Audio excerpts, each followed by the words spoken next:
Calvary స్వరము నీ కొరకే, కల్వరి స్వరము నీ కొరకే.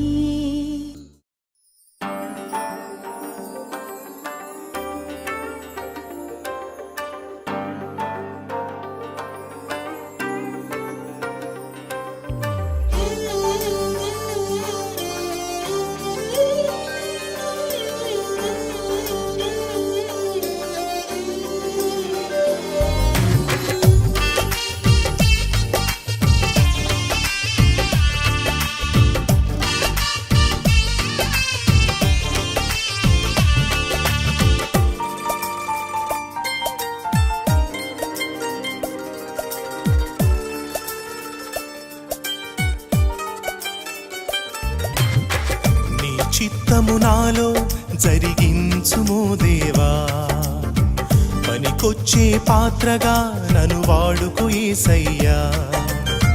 నీ చిత్తము నాలో జరిగించుమో దేవా, పనికొచ్చే పాత్రగా నన్ను వాడుకో యేసయ్యా.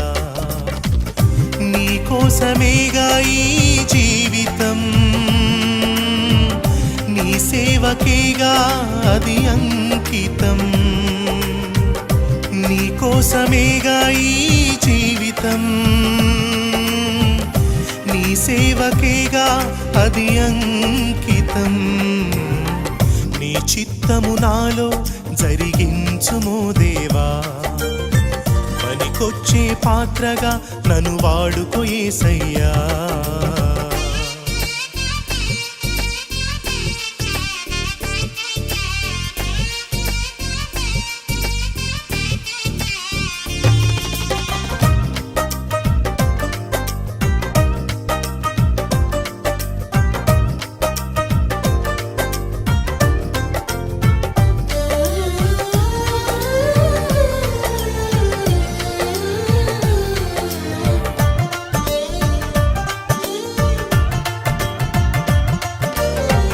అబ్రహాము వలే లోకాన్ని విడిచి నిన్ను వెంబడించే జీవితం ఇవ్వయ్యా.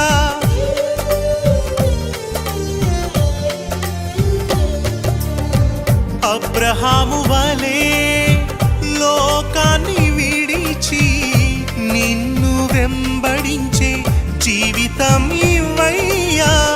యాకోబు వలే మోసాన్ని విడిచి నీతో జీవించే జీవితం ఇవ్వయ్యా.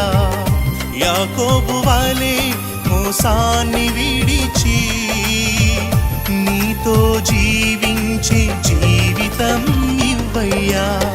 నీ చిత్తము నాలో జరిగించుమో దేవా, పనికొచ్చే పాత్రగా నన్ను వాడుకో యేసయ్యా.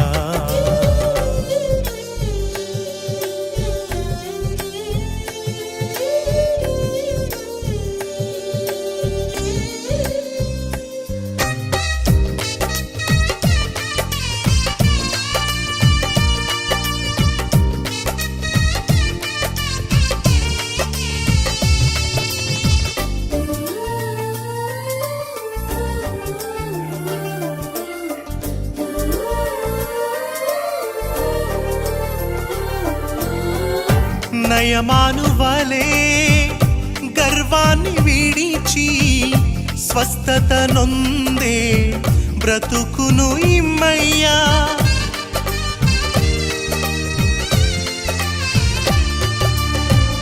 నయమాను వలే గర్వాన్ని విడిచి స్వస్థత నొందే బ్రతుకును ఇమ్మయ్యా. శిష్యుల వలే సర్వాన్ని విడిచి నిన్ను సేవించే జీవితం ఇవ్వయ్యా. శిష్యుల వలే సర్వాన్ని విడిచి నిన్ను సేవించే జీవితం ఇవ్వయ్యా.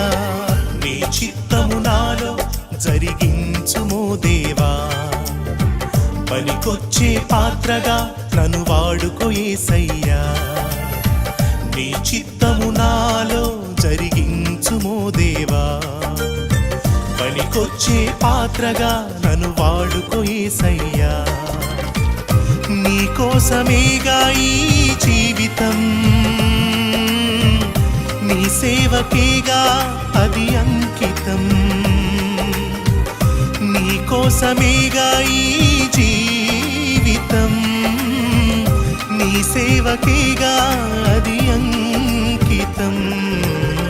నీ చిత్తము నాలో జరిగించుమో దేవా. పనికొచ్చే పాత్రగా నన్ను వాడుకో యేసయ్యా.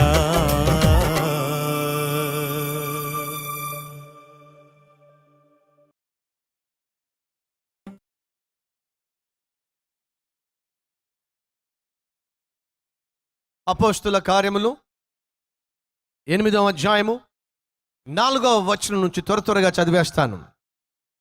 కాబట్టి చెదరిపోయిన వారు సువార్త వాక్యమును ప్రకటించుచు సంచారము చేసిరి. అప్పుడు ఫిలిప్పు సమరయ పట్టణం వరకు వెళ్ళి క్రీస్తును వారికి ప్రకటించుచు ఉండెను. జన సమూహములు విని ఫిలిప్పు చేసిన సూచక క్రియలను చూచినందున అతడు చెప్పిన మాటల యందు ఏక మనస్సుతో లక్ష్యముంచగా అనేకులను పట్టిన అపవిత్రాత్మలు పెద్ద కేకలు వేసి వారిని వదిలిపోయెను. సమరయ పట్టణానికి ఫిలిప్పు వెళ్ళాడు. సువార్తను పట్టుకుని వెళ్ళాడు. సహోదరి సహోదరా, మనం ఎక్కడికి వెళ్ళినా మనతో పాటు యేసు రావాలి. యేసు రాని చోట్లకు మనం వెళ్ళడానికి వీల్లేదు. క్రైస్తవుడిగా నీవు బారుకు వెళ్తే, సారాయి దుకాణానికి వెళ్తే యేసు నీతో పాటు సారాయి దుకాణానికి రాడు. క్రైస్తవుడిగా చెప్పుకుంటున్న నీవు వేశ్యగృహానికి వెళ్తే నీతో పాటు యేసుక్రీస్తు రాడు. క్రైస్తవుడిగా పిలువబడుతున్న నీవు పేకాట ఆడడానికి క్లబ్కో ఫలానా చోటకో నువ్వు వెళ్తే యేసు నీతో పాటు రాడు. పరిశుద్ధురాలిగా జీవించవలసిన నీవు వేశ్యగా మారి నీ శరీరాన్ని అమ్ముకోవడానికి సందుల్లో గొంతుల్లో తిరిగితే నీతో పాటు యేసు రాడు. యవన ప్రాయంలో చదువుకోవాల్సిన అమ్మాయిగా నీవు, చదువుకోవాల్సిన అబ్బాయివైన నీవు స్కూలుకు వెళ్లకుండా, కాలేజీకి వెళ్లకుండా పార్కుల్లో అబ్బాయితో అమ్మాయితో పొదల చాటున కూర్చొని నీచమైన కార్యాలు చేసే అబ్బాయిగా అమ్మాయిగా ఉంటే యేసు నీతో పాటు ఉండడు. ప్రతి క్రైస్తవుడు క్రీస్తును వెంబడించాలి. క్రైస్తవుడు అనే మాటకు అర్థము క్రీస్తును వెంబడించేవాడు. మనము క్రీస్తును వెంబడిస్తాము అని చెప్పే ఆయన మనలను క్షమించాడు. తన అమూల్యమైన రక్తములో మనల్ని కడిగి శుద్ధి చేశాడు. A Christian is somebody who follows Christ. క్రీస్తును వెంబడించేవాడే అసలు సిసలైన క్రైస్తవుడు. క్రైస్తవుడు ఎక్కడికి వెళ్ళినా ఆ క్రైస్తవుడితో క్రీస్తు తప్పనిసరిగా ఉంటాడు. నా గొర్రెలు నా స్వరము వింటాయి, అవి నన్ను ఎల్లప్పుడూ వెంబడిస్తాయి. క్రీస్తు రక్తములో కడగబడిన క్రైస్తవుణ్ణి, క్రీస్తును వేరు చేయడము సాధ్యము కాదు. ఒక్క పాపము మాత్రమే ఆయనతో ఉన్న సహవాసాన్ని, సత్సంబంధాన్ని తెగతెంపులు చేస్తుంది. ఈరోజు ఈ మాటలు వింటున్న నా ప్రియ సహోదరి సహోదరుడా, నువ్వు నిజముగా క్రైస్తవుడు అయితే, క్రీస్తు బిడ్డవైతే, క్రీస్తును కలిగి జీవిస్తున్న వ్యక్తివైతే క్రీస్తుతో పాటు నువ్వు నడవాలి. క్రీస్తుతో పాటు నువ్వు నివసించాలి. క్రీస్తును కలిగి నువ్వు జీవించాలి. క్రైస్తవుడిగా క్రీస్తు లేని జీవితమే కాదు. అడుగుతున్నా, నువ్వు మాట్లాడుతున్నప్పుడు, నీ మాటల్లో అబద్ధం ఉన్నప్పుడు, నీ మాటల్లో అసత్యం ఉన్నప్పుడు, నువ్వు చెప్పేవన్నీ కూడా బడాయి కోరు కబుర్లైనప్పుడు ఆ మాటల్లో క్రీస్తు ఉంటాడా? దుష్టులతో పాటు నువ్వు కూర్చున్నప్పుడు, దుష్ట సాంగత్యము చేస్తున్నప్పుడు, పనికి మాలిన స్నేహితులతో నువ్వు తిరుగుతున్నప్పుడు నీతో పాటు క్రీస్తు ఉంటాడా? ఆత్మీయుడు అయి ఉండి, సంఘ సభ్యుడు అయి ఉండి, సభ్యురాలు అయి ఉండి, నీ సంఘ కాపరి కుటుంబానికి వ్యతిరేకంగా ఒక గ్రూపు తయారు చేస్తున్నప్పుడు, వ్యతిరేకంగా ఒక గుంపును తయారు చేస్తున్నప్పుడు, లేనిపోని విషయాలన్నీ నీ సంఘ కాపరి కుటుంబం గురించి వ్యతిరేకంగా నువ్వు పుకార్లు పుట్టిస్తున్నప్పుడు, అటువంటి నీతో నీ కుటుంబంతో దేవుడు ఉంటాడా? ఆ విధంగా మనుషుల్ని మాయ చేసి మభ్యపరిచి సంఘ కాపరికి వ్యతిరేకంగా ఒక గుంపును తయారు చేస్తే, అటువంటి దుర్మార్గుని యొక్క జీవితంలో, అటువంటి వ్యక్తి ప్రయత్నాల్లో క్రీస్తు ఉంటాడా? అడుగుతున్నా. ఈరోజు ప్రతి క్రైస్తవుడు ప్రశ్నించుకోవాల్సిన అతి ప్రాముఖ్యమైన ప్రశ్న, నేను క్రైస్తవునిగా చెప్పుకుంటున్నా, నాతో క్రీస్తు ఉన్నాడా? నీతో క్రీస్తు ఉంటే, క్రీస్తు ఉన్న చోట క్రీస్తు యొక్క సువార్త ఉంటుంది. క్రీస్తుతో పాటు నువ్వు నివసిస్తున్నట్లయితే క్రీస్తుకు సాక్షిగా జీవించే జీవితం నీకు ఉంటుంది. ఫిలిప్పు అసలు సిసలైన శిష్యుడు, యేసు శిష్యుడు, అసలు సిసలైన సువార్తికుడు, అసలు సిసలైన ఆత్మీయుడు.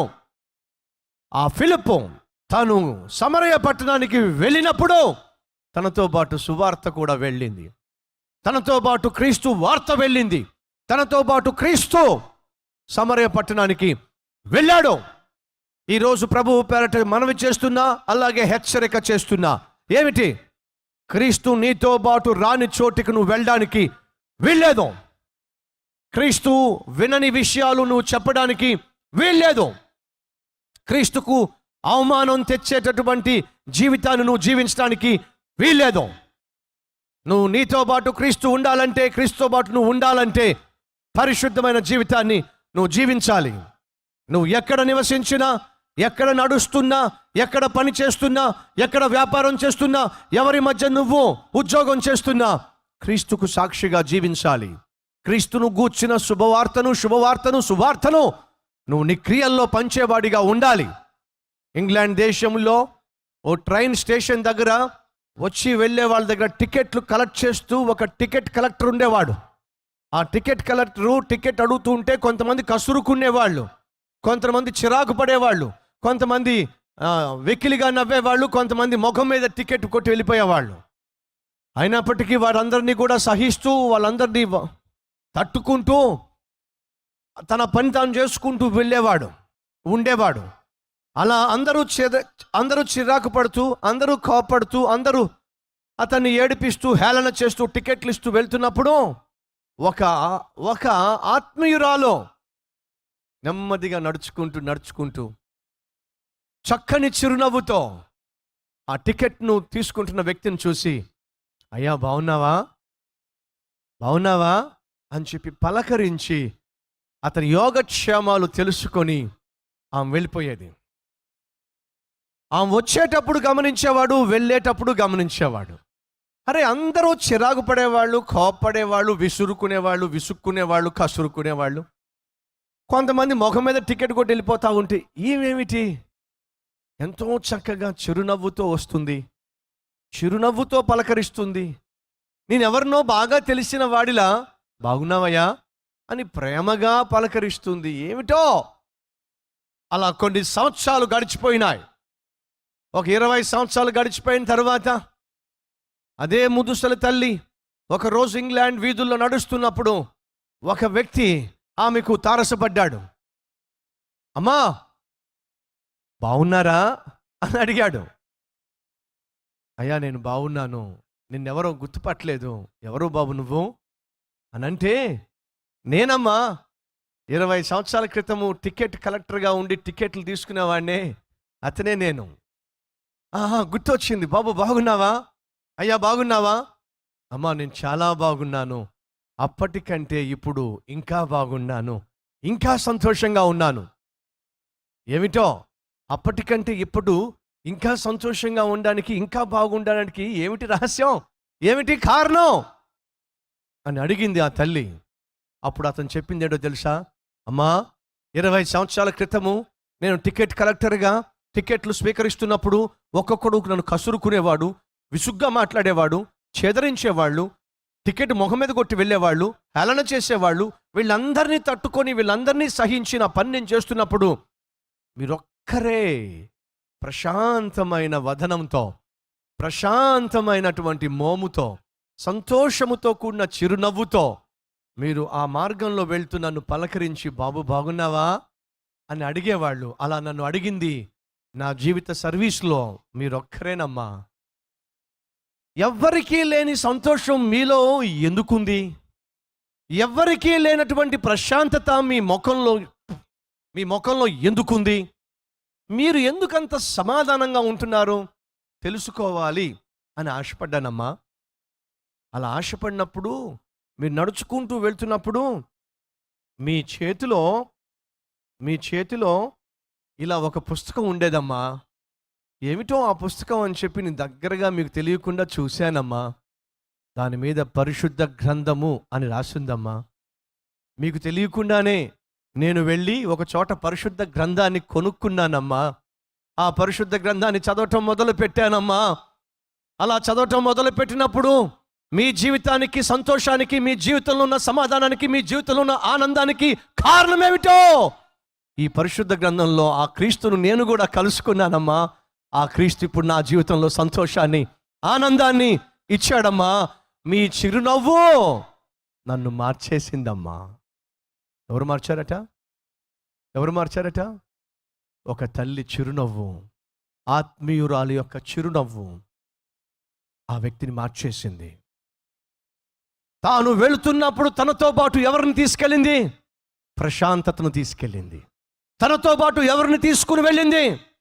క్రీస్తు అనుగ్రహించిన సంతోషాన్ని తీసుకెళ్ళింది. క్రీస్తు మాత్రమే అనుగ్రహించగలిగిన ఆ సమాధానాన్ని తీసుకుని వెళ్ళింది.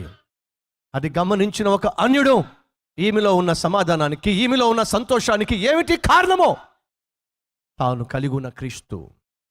ఈరోజు ఈ మాటలు వింటున్న నా ప్రియ సహోదరి, నా ప్రియ సహోదరుడా, నీవు నీ బంధువుల మధ్యకు వెళ్ళినప్పుడు, నీవు నీ ఫ్రెండ్స్ మధ్యకు వెళ్ళినప్పుడు, నీవు నీ చుట్టాల మధ్యకు వెళ్ళినప్పుడు చూడగలుగుతున్నారా నీలో ఆత్మీయుణ్ణి? నీవు నడుస్తున్నప్పుడు, నువ్వు వెళ్తున్నప్పుడు, నువ్వు ప్రయాణం చేస్తున్నప్పుడు చూడగలుగుతున్నారా నీలో క్రీస్తును? నీతో పాటు సువార్త వస్తుందా? నీతో పాటు సువార్తను తీసుకుని వెళ్ళి ఎవరో ఒకరికి ఆ సువార్తను పంచేటటువంటి ఆత్మీయుడిగా జీవిస్తున్నావా? ప్రభువు పేరట ప్రశ్నిస్తున్నా. ఫిలిప్పు సమరయ పట్టణానికి వెళ్ళినప్పుడు తనతో పాటు క్రీస్తును గూర్చిన సువార్తను తీసుకెళ్ళాడు. యేసును సమరయ పట్టణానికి తీసుకుని వెళ్ళాడు. ఆ సమరయ పట్టణంలో యేసు క్రీస్తును గూర్చిన వార్త ప్రకటించాడు. ఎప్పుడైతే ఆ గ్రామములో, ఆ పట్టణములో యేసును గూర్చిన వార్త ప్రకటించాడో, ఆ గ్రామములో, ఆ పట్టణములో ఉన్న అపవిత్రాత్మలు ఆ ప్రాంతంలో ఉన్న ప్రజలను విడిచిపెట్టి పోయెను. వారిలో సంతోషం లేకుండా, వారిలో ఆనందము లేకుండా, వారిలో పరిశుద్ధత లేకుండా, వారిలో నీతి నిజాయితీ లేకుండా, వారిలో ఆరోగ్యము లేకుండా చేస్తూ ఉన్న అపవిత్రాత్మలన్నీ కూడా వారు ఎప్పుడైతే సువార్త విన్నారో, ఎప్పుడైతే సువార్తను స్వీకరించారో, ఎప్పుడైతే క్రీస్తును అంగీకరించారో, బైబిల్ సెలవిస్తుంది ఆ పట్టణము మిగుల సంతోషించెను. అపోస్తుల కార్యములు 8వ అధ్యాయము 8వ వచనము. అందుకు ఆ పట్టణములో మిగుల సంతోషము కలిగెను. పట్టణమే సంతోషంతో నిండిపోయింది. కారణము వారికి పట్టిన అపవిత్రాత్మలు, అనగా పవిత్రంగా జీవించకుండా, పవిత్రంగా బ్రతకకుండా, పవిత్రంగా ఆలోచించకుండా, పవిత్రంగా చూడకుండా, పవిత్రమైన జీవితాన్ని ఏ ఒక్కరూ ఆస్వాదించకుండా వారిని పట్టి బంధించినటువంటి దురాత్మలు వారిని విడిచిపెట్టి పోయెను. ఎప్పుడైతే వారిలో ఉన్న పాపిష్టి ఆత్మలు వారిని విడిచిపెట్టి పోయెనో, గొప్ప సంతోషము ఆ పట్టణములో ఉన్న సభ్యులకు చేకూరింది. ఈరోజు మనలో ఎంతమంది నేను కూడా ఆ పట్టణస్థుల వలె సంతోషము కలిగి జీవించాలి, ఆనందము కలిగి జీవించాలి, బ్రతుకున్న ఉన్నాళ్ళు దేవుడు మాత్రమే అనుగ్రహించగలిగినటువంటి ఆయన సంతోషాన్ని కలిగి జీవించాలి అని ఆశిస్తున్న వారు ఎవరైనా ఉన్నట్లయితే మీ హస్తాన్ని చూపిస్తారా? నేను సంతోషముగా జీవించాలన్నవారు. Yes, yes, yes. ఒక వ్యక్తి సంతోషంగా జీవించాలంటే ఎలా? ఎవరు ఈ భూమి మీద సంతోషంగా జీవించగలరు? సింప్లిఫై చేస్తా, పరిశుద్ధంగా జీవించేవాడే సంతోషముగా జీవించగలడు. నీతిగా బ్రతికేవాడే ఆనందంగా ఈ భూమి మీద జీవించగలడు. Holiest man is the happiest man. మనలో పాపము ఉన్నట్లయితే, మనలో పాపిష్టి క్రియలు ఉన్నట్లయితే, మనలో లోపము ఉన్నట్లయితే, మనలో లోకము ఉన్నట్లయితే మనం సంతోషంగా జీవించడం సాధ్యం కాదు.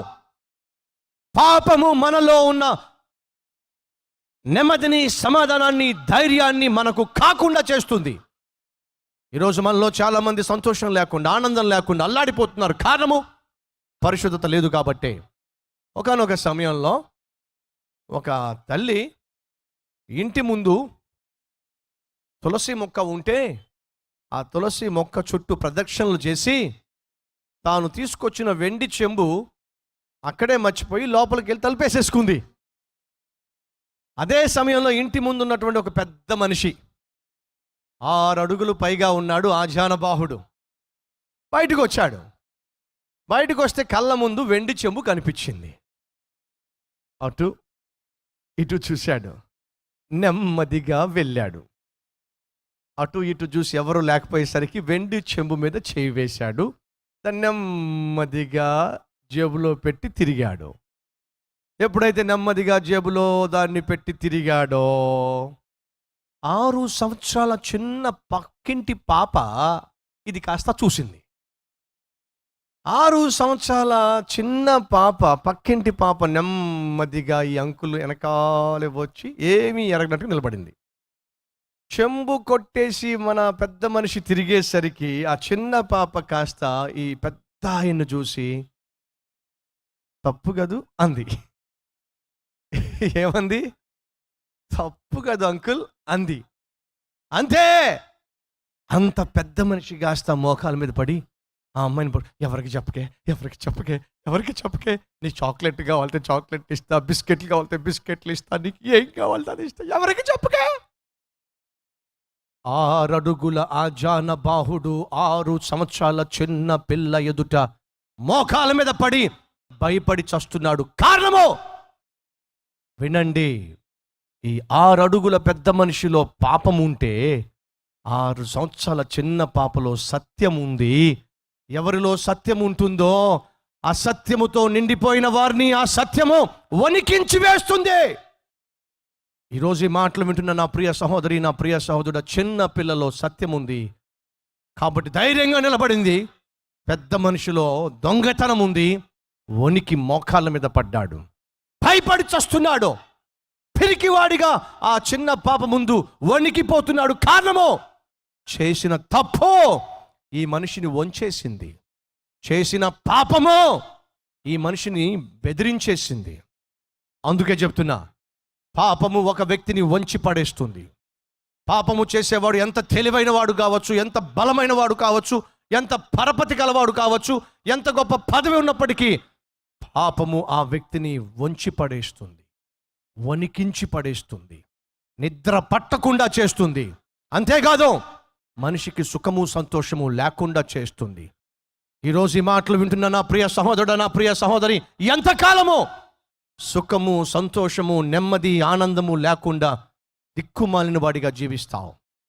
సంపాదిస్తున్నావు, కష్టపడుతున్నావు, కావలసింది కొనుక్కోగలుగుతున్నావు, ఇల్లంతా కూడా వస్తువులతో నింపుకుంటున్నావు, వాహనాలు పొందుకుంటున్నావు, ఆస్తి పాస్తులు కూడబెట్టుకుంటున్నావు. కానీ సంతోషమే కదా నీకు కరువైంది, ఆనందమే కదా నీకు కరువైంది. ఆ ఆనందము, ఆ సంతోషము ఈ రాత్రి దేవుడు నీకు ఇవ్వాలని ఆశిస్తున్నాడు. అయితే ఏం చేయాలి? నీ జీవితంలో సంతోషంగా ఆనందంగా నువ్వు ఉండాలంటే ఏం చేయాలి? బైబిల్లో మనం చూస్తున్నాం, సమరయ పట్టణస్థులు ఏ అపవిత్రాత్మల చేత బంధించబడి ఏ అపవిత్రమైన కార్యాలు వాళ్ళు చేస్తూ వచ్చారో ఆ అపవిత్రాత్మలు వారిని విడిచిపెట్టగా, అపవిత్రపరిచే ఆత్మలు వారిని విడిచిపెట్టగా వారి జీవితంలో సంతోషము చేకూరింది, వారి జీవితంలో సంతోషము వచ్చి పడింది. అనగా ఈరోజు నువ్వు ఏ అపవిత్రమైన కార్యాలు చేస్తున్నావో, ఏ నీచమైన కార్యాలు చేసి నీ శరీరాన్ని మలినం చేసుకుంటున్నావో, నీ కళ్ళను నీ ఒళ్ళును పాపముతో కొల్లబెట్టుకుంటున్నావో, ఆ అపవిత్రమైన కార్యాలు నీలో ఉన్నంత వరకు, ఆ అపవిత్రమైన క్రియలు నీవు నీ శరీరములో జరగనిచ్చినంత వరకు నీ జీవితంలో సంతోషము పొందుకోవడము సాధ్యము కాదు. ఎంత పెద్ద మనిషినైనా ఇంత చిన్న ముళ్ళు ఏం చేస్తుంది? కాళ్ళలో ఉంటే అతని కుదురుగా నిలబడనివ్వదు, కుదురుగా నడవనివ్వదు, కుదురుగా పరుగు తీయనివ్వదు. ఎంత ముళ్ళు? ఇంత ముళ్ళు. ఆ ముళ్ళు ఒక్కొక్కసారి కూడా కనిపించదు. మనం ఇలా టచ్ చేసి గాల్లో చూస్తూ ఉంటాం. ఎందుకు? కనిపించట్లేదు కాబట్టి, కనీసం చేతికన్నా తగిలిద్దేమో అని చెప్పి. అది కనీసం కనిపించడం లేదు కానీ నిన్ను మాత్రం అల్లాడింప చేస్తూ ఉంటుంది. చిన్న ముల్లే పెద్ద మనిషినే కదలకుండా చేస్తుందే. చిన్న పాపమే నువ్వు ఎంత పెద్ద మనిషివైనా నీ జీవితంలో సుఖము సంతోషం లేకుండా చేస్తుంది. ఈరోజు ప్రశ్నిస్తున్నా, ఏ పాపము, ఏ వ్యసనము, ఏ అలవాటు, ఏ దుష్కార్యమో నీ జీవితంలో సుఖం లేకుండా, నీ జీవితంలో నెమ్మది లేకుండా, నీ శరీరంలో ఆరోగ్యం లేకుండా, నువ్వు సంపాదించే సంపాదనలో ఆశీర్వాదం లేకుండా ఏ పాపము ఈరోజు నీ జీవితంతో ఆటలాడుతుందో, ఏ అలవాటు నీ జీవితంలో నెమ్మది లేకుండా, కుటుంబంలో సమాధానం లేకుండా, నీ భార్య బిడ్డలకు మధ్య సఖ్యత లేకుండా చేస్తుందో, ఆ పాపము నీకు బాగా తెలుసుగా. ప్రభువు పేరట మనవి చేస్తున్న ఆ పాపాన్ని, ఆ అలవాటును, ఆ వ్యసనాన్ని ఈరోజు నువ్వు విడిచిపెట్టకపోతే నువ్వు జీవితాంతమో దిక్కుమాలిన వాడిగా జీవిస్తావు. బ్రతికున్నంత కాలము భ్రష్టుడిగానే నువ్వు జీవిస్తావు. అలా కాకుండా బ్రతికున్నంత కాలము సంతోషంగా, ఆనందంగా, సమాధానంగా, ప్రశాంతంగా నువ్వు జీవించాలంటే ఈరోజు ఒక పని చేయాలి. ఏమిటి? ఏ పాపమైతే నీ జీవితంలో నీకు నెమ్మది లేకుండా చేస్తుందో ఆ పాపాన్ని నువ్వు విడిచిపెట్టాలి.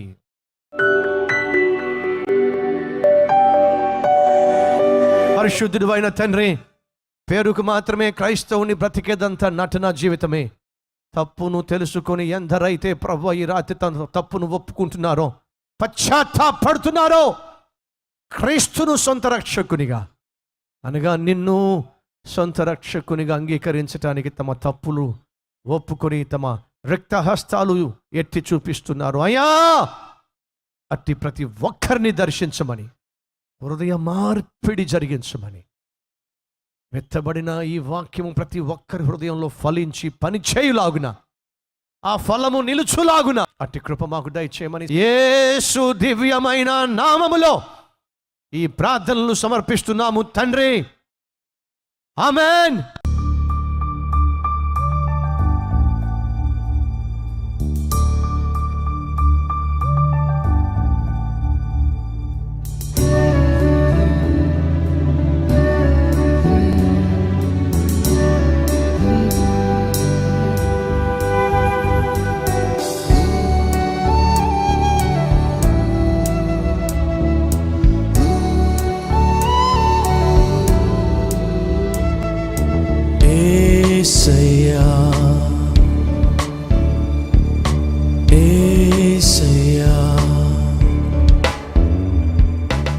Address Calvary, post box number 30, Kukatpally, Hyderabad 72.